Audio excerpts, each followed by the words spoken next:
con el tema, quiero pasar un poquito a otro tema que igual es bien tocado, que es el de la resurrección de Jesús, profesor. Nosotros entendemos y hemos visto que hay evidencia extrabíblica de la existencia del Jesús histórico. Lo que quiero saber es si tenemos esa misma evidencia extrabíblica, pero de la resurrección de Jesús. Pues no, es imposible. Cuando tú hablas de evidencia en singular, que me parece muy bien, ¿verdad? En singular es algo que se te pone delante de los ojos con cierta claridad. Y si es en plural, son pruebas, testimonios o algo así, ¿no? Hombre, de una persona histórica, un carpintero llamado Jesús de Nazaret en Galilea, pues más o menos tengo testimonios y pruebas por lo que se habla de él. Es muy difícil que se hable de uno tanto y tan variado, etcétera, si no hay un sustrato de verdad. Aunque se le idealiza, pues se habla de una persona. Y además hay otras personas, pues que son muy parecidas a él. Y son carpinteros o zapateros, pero también al mismo tiempo duermen menos y estudian la ley y discuten de la ley y predican y en la sinagoga y todo. Como Jesús, hay muchos. Pero la resurrección, no, a ver, ¿cómo pruebo? ¿Qué hace un historiador? Un historiador mira aquellos eventos que son repetibles, son probables. Es decir, yo no puedo hablar de la resurrección como un hecho histórico, porque eso es una cosa que pertenece, lo he dicho 1000 veces, al ámbito de lo sobrenatural. Entonces, si tú me preguntas, ¿hay alguna evidencia en singular y por tanto con luminosidad de la prueba de un hecho sobrenatural? Te digo no y 1000 veces no. Y un historiador no puede probar la resurrección. Okay. Lo único que sí prueba es que los primeros cristianos, bueno, por hipótesis probables, que los primeros cristianos sí creían que Jesús había resucitado. Y puede más o menos probar, entre comillas, que sin la creencia firme en que Jesús había resucitado, no hubiera venido el cristianismo después. Eso se puede probar. Es más, si me aprieto, yo a mí mismo y estudio y veo la sociología y veo, digamos, la historia de las religiones, veo lo que pensaban los judíos a propósito de las resurrecciones del muerto, qué es lo que opinaban los griegos y los romanos, veo que existen condicionantes sociológicos en la vida que yo vivo para que yo crea que una persona ha resucitado, porque es una creencia normal. Todo eso más o menos lo puedo poner sobre la mesa. Pero probar estrictamente yo no puedo probar. Aquel que diga que se puede probar históricamente una resurrección, con todo respeto, le diría que no es un historiador. Profesor, y el típico capítulo que ocupan los apologistas, bueno, la mayoría, primero los Corintios 15, que ellos dicen que es la evidencia de la resurrección de Jesús. Ya, claro, porque lo dice Pablo.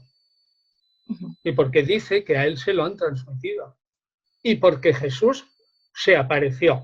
Esa evidencia son las apariciones. Pero preguntó a un psiquiatra, ¿qué es una aparición? La gente no sabe que hasta los individuos más normales, como mínimo el 10 o 15%, que pregunten a un psiquiatra. No hablo yo, que pregunten a los médicos. Entre las personas que nos creemos normales, un 10 o 15% ha tenido alguna alucinación en su vida. Ha oído que le han llamado, alguna cosa, ha visto en sueños, 10 o 15% o algo más. Pregunta a los médicos y a los psiquiatras, yo no digo nada. Entonces digo que una explicación de la creencia en las apariciones es una alucinación que, esto es una hipótesis, ¿no? Claro. Yo qué sé, yo no sé nada. Pero los psiquiatras dicen, hombre, pues no es tan difícil. No siente una madre que se le ha muerto a su esposo, y que tiene un hijo solo, y que se ha quedado sin su marido, y resulta que se llevaba estupendísimamente bien con él y sufre y se deshace en lágrimas. ¿No has visto tú? Bueno, hay muchas viudas alegres, sí, pero hay otras muchas que padecen muchísimo. Y hay muchas que sienten que su marido le dice algo, que está a su lado de algún modo, ¿no? Vamos, yo lo he visto en un hombre, un amigo mío. Me lo dijo él a mí. Su mujer, que había muerto hacía 10 años, estaba a su lado y le hablaba. Era un hombre que no podía vivir sin su mujer, se había hundido al morir su mujer. Bueno, ¿por qué no puede ocurrir eso si Jesús produjo un impacto? Pero eso son hipótesis. Claro. Eso es psiquiatría, eso no es historia. Y o sea, que evidencia no hay. De que se le haya parecido, y de que se le haya parecido a 500 personas. Tampoco hay evidencia de quiénes son esas 500 personas. No hay nombre, no hay datos extrabíblicos como de otras personas que fueron parte de ese grupo. 1 Corintios 15, 7. Aquí se apareció a Pedro, a los 12, a muchos hermanos, a 500, muchos de los cuales aún viven, dice el texto, y finalmente a mí, dice Pablo, como un aborto, es decir, yo que soy el menor de los apóstoles, se me apareció también. ¿Vale? Bien, ¿y qué? No hay alucinaciones colectivas. Mira, yo te digo, por ejemplo, en Madrid hace unos años, muy cerca de Madrid, en un pueblo que se llama Galapagar, había una vidente que decía que tal día en el mes, en un cierto árbol, en un cierto prado, la Virgen se le aparecía con ciertas condiciones de sol y tal. 1.000 o 2.000 personas veían la Virgen con esa vidente. Y 1.000, 2.000, 3.000 personas son más que 500. Esto hace 20 años o 30. Aquí, en Madrid. Pregúntesele a los psiquiatras, que se ha estudiado muchísimo. Yo no digo que no pudiera ser real. Yo no soy un cabezota y dice, es que usted a priori niega las posibilidades del milagro. Yo no lo sé. Simplemente digo que yo como historiador no creo en ellos. Y yo como historiador no creo en la resurrección. Y ojo, a propósito de si yo soy agnóstico o no. Agnóstico no es ateo, ¿eh? Agnóstico es aquel que no sabe. Gnosis es conocimiento. Gnósticos es el conocedor. Con la alfa privativa, agnósticos es el que no conoce. Y agnóstico en física es aquel que dice, bueno, pues yo a la verdad no conozco, digamos, las leyes de la física, ¿no? Pero en religión es aquel que dice, reducido a sus términos más simples, ni puedo probar, ni puedo negar. Yo no puedo negar que Dios existe. Y todo lo demás. Ni lo pruebo, ni lo niego. Ajá, gracias por la aclaración. Pero yo soy cristiano. Esto es lo que la gente no sabe. Yo no soy budista. Yo no soy sintoísta. Yo no soy islámico ni musulmán. Soy cristiano. Aunque sea agnóstico. ¿Por qué? Porque soy cristiano cultural. Y desde pequeño mis categorías mentales son cristianas. Yo no pienso como un japonés, ni como un budista del norte de la India, o de Corea o de China, ni como un sintoísta. Yo no pienso como un yoruba de África Central. Yo pienso como un cristiano.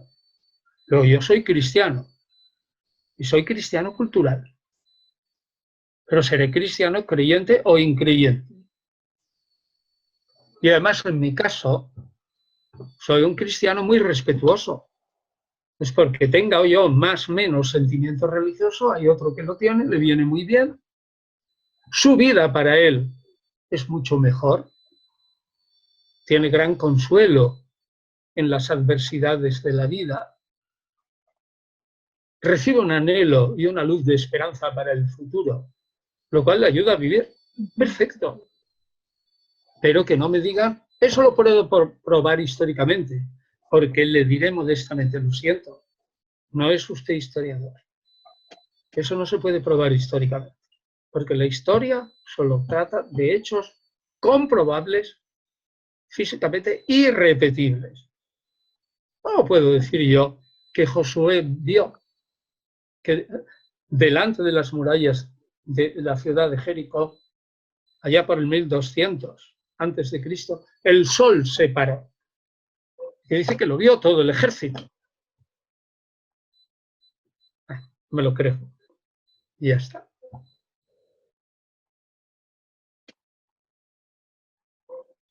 Otra pregunta. Sí.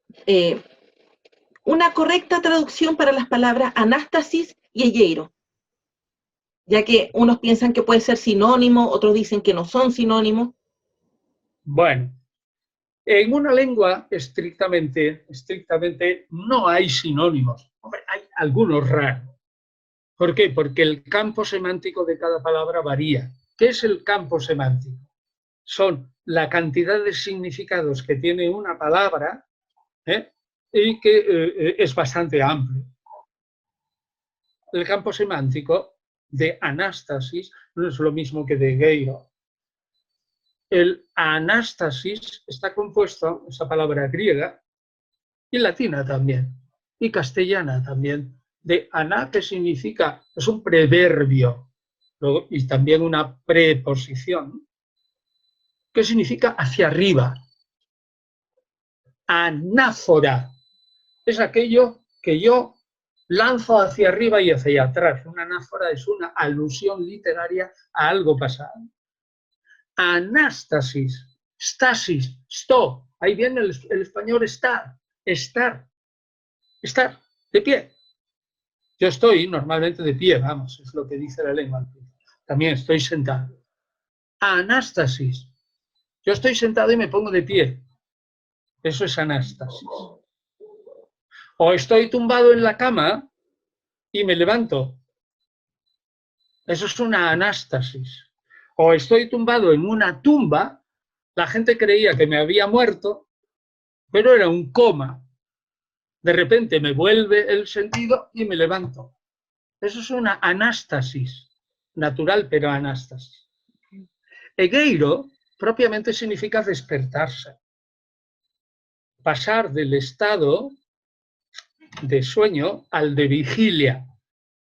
Por ejemplo, los ángeles vigilantes de ínfima categoría, que están en la parte más baja del cielo, viendo la tierra y controlando a los humanos por orden de la divinidad, se llaman gregorios. Y de ahí viene el nombre de Gregorio, que es el vigilante, el que está despierto. Menudo vigilante, el que se pasa la noche dormido en un catre, ¿no? Tiene que estar despierto. Ahora bien, el símbolo de la muerte es el sueño. Entonces, egegertai, el perfecto, puede significar yo me levanto del sueño, o si lo entiendo simbólicamente, como por ejemplo en 1 Corintios 4, nunca habla de los muertos. Pablo habla al principio y en el versículo 13 de los que duermen. Y luego, si no me equivoco, en el capítulo 5 vuelve a repetir esa especie de metáfora, los que duermen. Y ahí utilizo esta palabra, egeiro. Sí. Si yo estoy dormido y me levanto, eso es egeiro. Pero, si estoy hablando metafóricamente, lo puedo emplear para la resurrección, ¿sí o no? Claro. Estás en la cama y estás dormida. Estás muerta. Lo cree la gente, pero no estabas muerta. Y de repente te viene el sentido y te levantas. Eso es egeirei, levantarse. Metafóricamente se emplea para la resurrección. Pero ojo, en el Nuevo Testamento, y en Pablo claramente, la resurrección y el verbo resucitar se emplea en activo de Dios y en pasivo de Jesús. El Nuevo Testamento es absolutamente claro que Jesús no se resucita a sí mismo. Jesús es resucitado o Dios resucita a Jesús. Eso queda claro. Y queda clarísimo que Dios Padre es mucho más que Jesús. ¿Queda claro? Ok, profesor. Claro, en el concepto de la Trinidad actual, Jesús y Dios es lo mismo, al mismo nivel. Hombre, claro. Exactamente lo mismo. Como tus dos ojos. Valen lo mismo. Son de la misma sustancia. Ajá. Digamos que tienen la misma función, son distintos, pero es tu visión. Exacto. ¿Sí o no? Claro que sí.